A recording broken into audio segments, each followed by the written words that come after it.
The bilateral ties between Ethiopia and Pakistan has been gaining momentum, especially over the recent years. And as a token of appreciation of the growing cordial ties between the two sisterly nations, Ethiopia has opened its embassy in Pakistan. And I'm going to spend some time with the ambassador of this new embassy, Ambassador Jemal Beker. This is our weekly Addis dialogue with Itam Shifaralago. Do stay with us. Ambassador Jemal, thank you so much for making the time to talk to me, and congratulations on the opening of your embassy in Pakistan. Thank you, Mr. Shifaro, and I'm really grateful for coming and interviewing me on this occasion. Thank you, sir. Thank you. Let's start with the opening of your embassy in Pakistan. Isn't it kind of long overdue, given the great and cordial friendship between Ethiopia and Pakistan?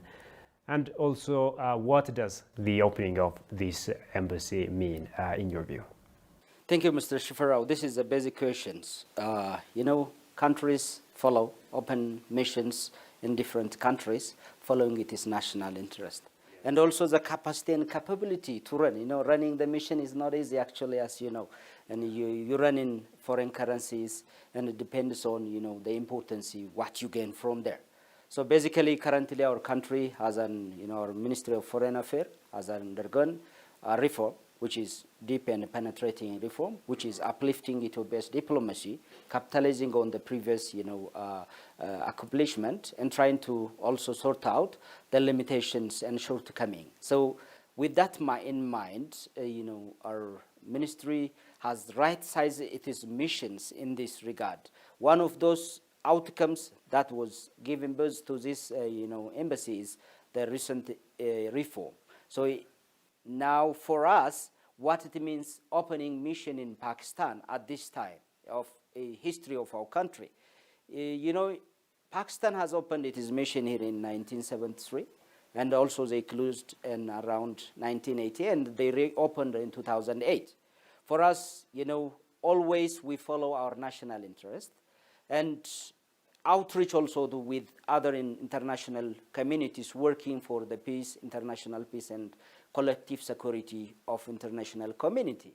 So for us, opening up this mission here at this time is following our national interest currently, which has been undertaken, the economic homegrown reform that has given and deepened, that will also basically has key importance, especially on the agricultural expansion, agro-processing. Second, also manufacturing, especially that can accommodate a lot of youngsters, skilled laborers. So that is also another national interest. The third one is technology transfer. Pakistan has got a technology capability which our country needs currently. So to uplift all this, and we try to open our mission in this big country. Also, Ambassador Jemal, what are the bilateral ties between Ethiopia and Pakistan like as we speak? Thank you very much. It is good to capitalize on, the previous engagement of our Prime Minister, His Excellency Dr. Abiy Ahmed, which is the Prime Minister of Pakistan, on 2018 on the sideline of Beijing meeting. During those meetings, they have exchanged on views on issues that can and agendas that can improve the relationship between the two countries, bilateral relationships, which basically focuses on investment, trade, tourism, and also international cooperation on ensuring peace and stability of the globe. So now the world becomes a small village, as you know. What happened on one corner has an impact on the other nations. So working together is must. It's not, it's a necessity for us. So during those discussion, uplifting, and discussed on the establishment of the mission. So it was basically foundation has been laid by our Prime Minister during that time. And recently also, the Deputy, State Minister of Foreign Affairs, His Excellency Ridwan Hussein has, delivered message from our Prime Minister to the Prime Minister of Islamic Republic of Pakistan. In that, it is basically how to work together at bilateral level and international levels. So there is a strong appetite from both sides, and we have history so that attach us together in working on international peace and security too. So it is working in this framework to improve, to uplift, and flourish the relationship, bilateral and as well as multilateral. So what are some of the plans that you are making, as part of the efforts being made to uplift, to reinforce the friendship between Ethiopia and Pakistan? Thank you, Mr. Shufara. Recently you have read maybe on the news, the embassies have all of the mission. Newly assigned ambassador has prepared 100 days plan. One of the plan is, there are two things. One is a concept paper. This concept paper entails, gives you the history, the political, the governance, society and government structure, and how that country works, the operating environment. So we have already identified, the history, the geographical importance, also geopolitics in this South Asian country, especially, Pakistan. If you see the geographical wise, it also neighbored with India, China, Russia, and also Iran, and on the south also with Saudi Arabia. So this is a very important, and there is all the superpower exist in these geographical areas. So for us also, we need to be also always, as driven by our foreign policies, always engaging based on our national interest, working with all nations. So for us, at this time, the most important issue is, number one is trying to get investors and potential investors, especially on agriculture, agro-processing. Second, also on the manufacturing. And the third is also on technology transfer. These are very priority areas, which is basically economic diplomacy. The second is also focusing on trade, increasing trade volumes. As you know, currently there is a trade imbalance between the two countries, around 55 million volume of, trade. So, Ethiopia has contribution is very, small, around 10 million. So we need to increase this one and trying to, I have already established discussion with the ambassador here, and also our Ministry of Trade and Regional Integrations. We discussed on items, agricultural goods, manufactured goods that could be exported to that country. So laying down foundation, which is basically creating institutional cooperation between chambers of sectoral association of Ethiopia and with Pakistan too. So, forging in trade agreement. And after that, trying to promote also trade, farewell on that, trying to increase, promote Ethiopia's investment opportunity in this. So this is basic, priority area for us. The third one is tourism also. As you know, Ethiopia is the home for all religion, as you know. Right. Also, they coexist together, from the early Judaism, Christianity, and Muslim. So as you know, the Najashi Mosque, and others also. This is very good place where we can, strengthen the two relationship between tourism. So we are working on developing tourism destinations, then promoting these values that beyond the territory. As you know, Ethiopia and Pakistan are both ideal places for investors, especially Ethiopia has a lot to offer to Pakistani investors who would like to venture on diverse areas of investment alternatives. So what is your message to Pakistani investors to invest here and also vice versa? Thank you. This is a very key question, actually. What this reform in our country has done, one of the issues is trying to facilitate for foreign investors develop one-shop service.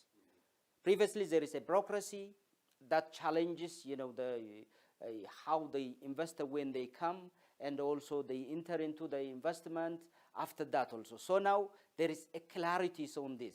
So there is a reform going on the regulation rules that improve and protect also the foreign nationals' properties and resources too. So this is number one. So there is clear rules and regulation that protect the interests of Pakistanis in this country.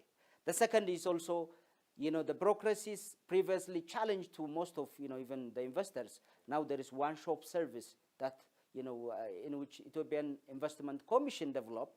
Also, they have also specializations of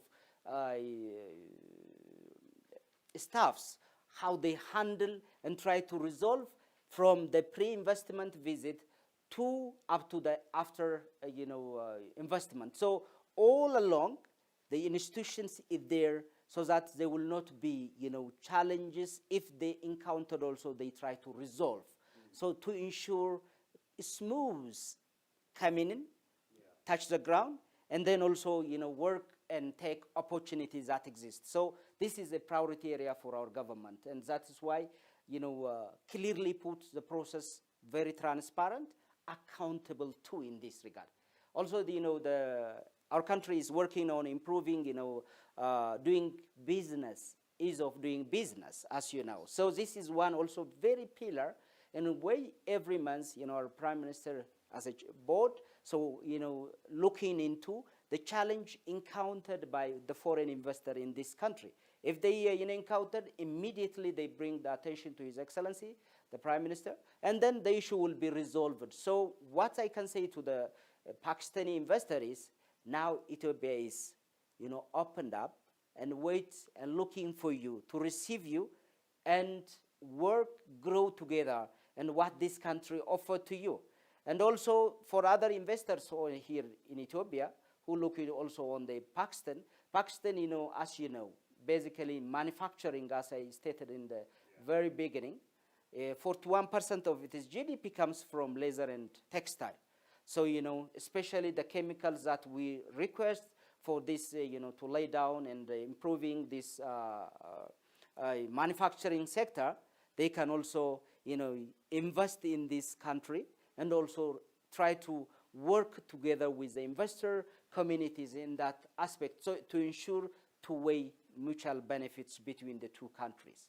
Ambassador, now that this embassy is opened in Pakistan, it will certainly give a boost to cooperation in different areas apart from investment, right? Including people-to-people ties, culture-to-culture cooperation, and also collaboration in the security areas.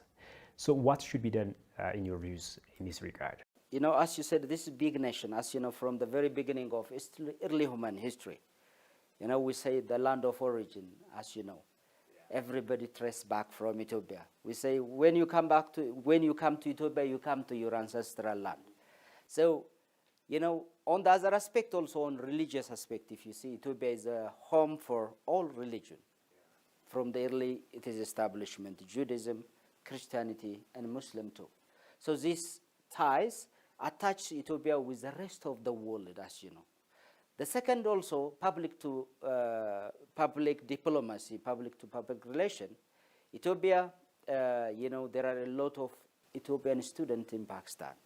Pakistan offers a lot of, scholarship for our students, in medical and others too. So this will strengthen the already existing relationship. So we'll capitalize on this, improving on Ethiopia's, working with Pakistan on the education sector. Pakistan in the Middle East, if you go, a lot of, workers come from Middle East. So we can learn from them. We also prepare our, curriculum, our TVET, all the educational enabling modalities, so that also we can send our skilled labor to the Middle East. There is a huge demand in this aspect. So we can learn from each other and work together, as you said, for the international peace and collective securities. On the other aspect, Pakistan has also, the skills, institutional capabilities in international peace and security that works on with our countries, especially for us also we have opened, international peacekeeping teams that we have sent to in many parts. We believe what we do, this will help to improve and ensure the peace and collective peace of international community. Let's also talk about current issues unfolding in Ethiopia, Ambassador. As you know, Ethiopia is going through a lot of issues from within. And as part of the efforts being made to overcome the challenges, Ethiopia is pinning its hopes on the upcoming national dialogue. What are some of your observations in this regard, and how can the national dialogue help solve the problems, in your view? Ethiopia now redefined most of the international relations and international community, what Ethiopia means. The Ethiopians' independence, liberty that we are in, and when we have been touched and trying to intervene our international affairs, internal affairs, everybody stand together and defend our independence, defend our liberty, and we also defined who we are to the global communities. I hope they understand us very well now. So this Ethiopia means, always democracy should be homegrown democracy, as, on the Madamar aspect of, our Prime Minister's philosophy, especially now the governing principles of our country. So this is capitalizing on what you have. As a country, we have values, beliefs, and reasons that we attach us as an Ethiopians. So these values should be always a tenant for anything to build on, be it in democracy, be it also a political engagement, and all of this process. So we have passed through, all those processes, and now we are on the turning point. This is also ensuring our state building process and ensure our, coexistence and working together as a nation.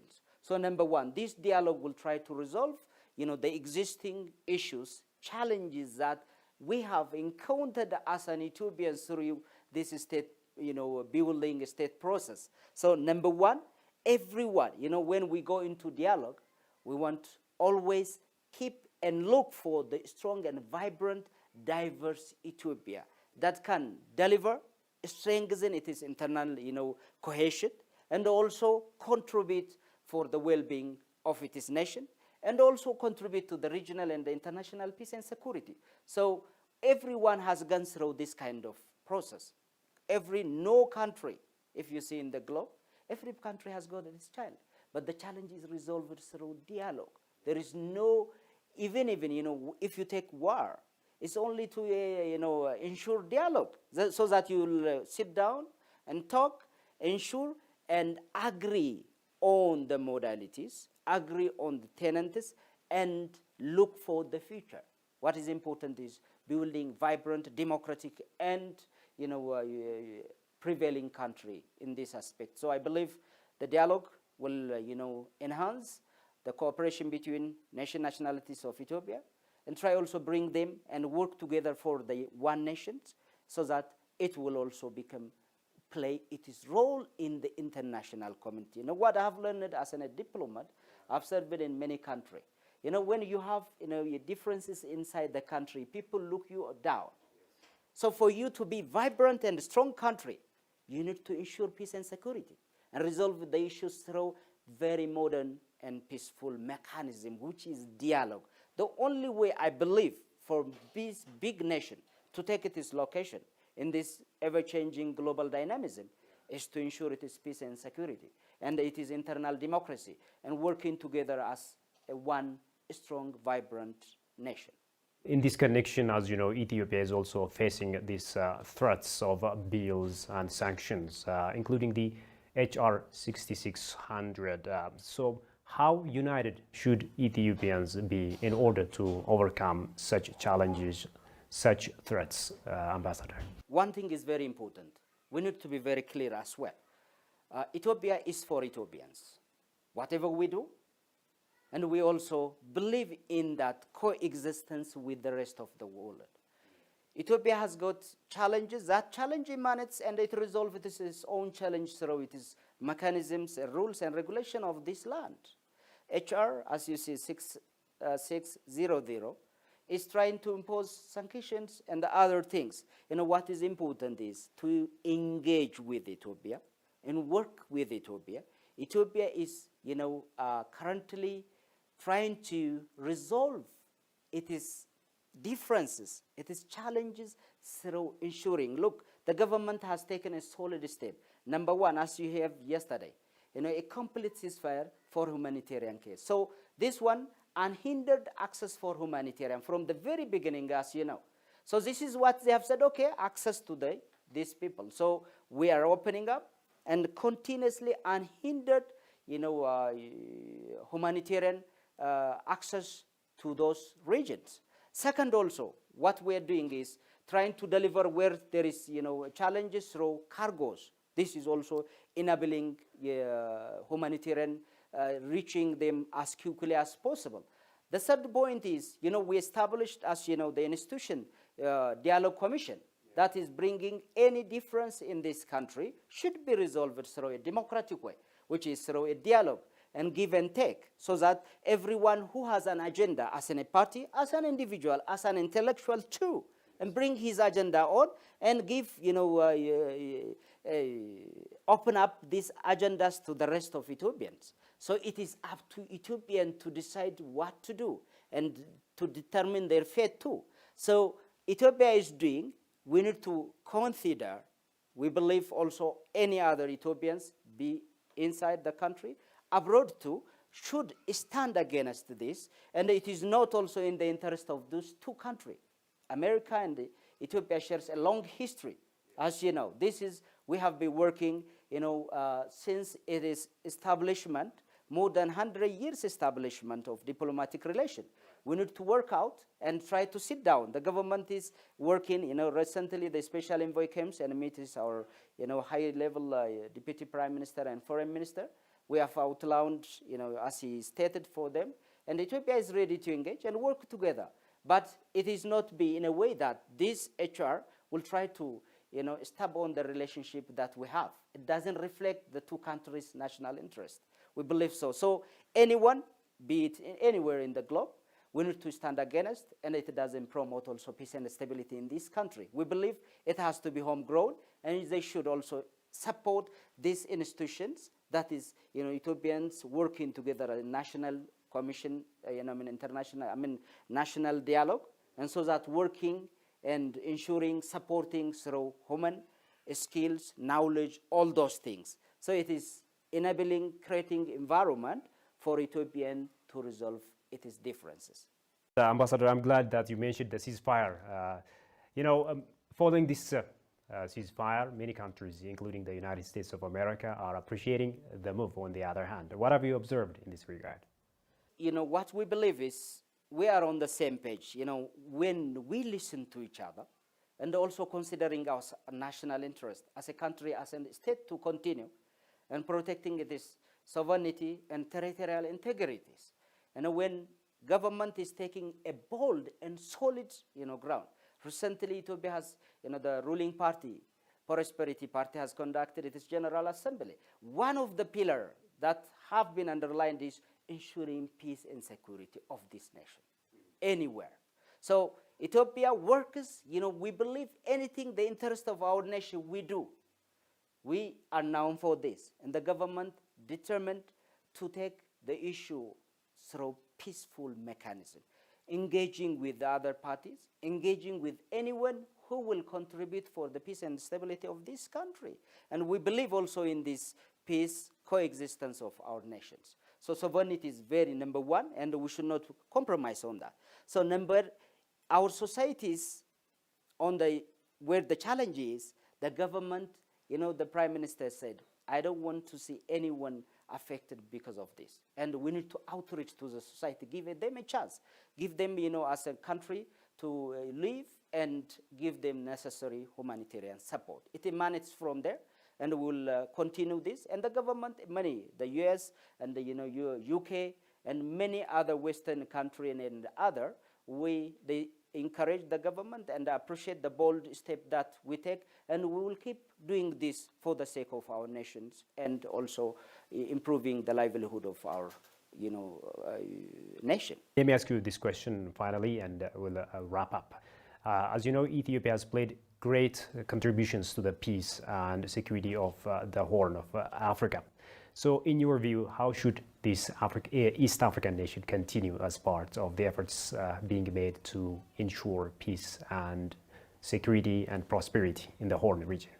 This is a very good question by itself. You know, if you see the global dynamism now, we're operating in very, globalization and ultra, and also, African Renaissance and African, Pan-Africanism is on the rise, as you know. And also, we are on the international, internet digital eras. And so, especially the geography and geopolitics of Horn of Africa is affected by number one, the issue of Nile issue, as you know, the issue of our Grand Renaissance Dam. The second is Red Sea, also close to us. The geographic problem is not a problem, but the geographical importance to the international. And also Bab el-Mandeb, which is very close, the choking, areas of these international trade mechanisms. The fourth in this area is also, the competition, the superpower basin, as you know, in Djibouti as well. And there is also, West and East currently, issues exist. So we are operating in this very dynamic and very challenging, unpredictable, uncertain areas, especially in, on the Horn of Africa. So what is very important is working with light mind, especially our neighboring in our foreign policy is a key issue. Whatever happens to our neighbor, it happens to directly affect our national interest. So Ethiopia has a friendly relationship that gives priority, number one, for its neighbor. Especially as you can see, the Somalia.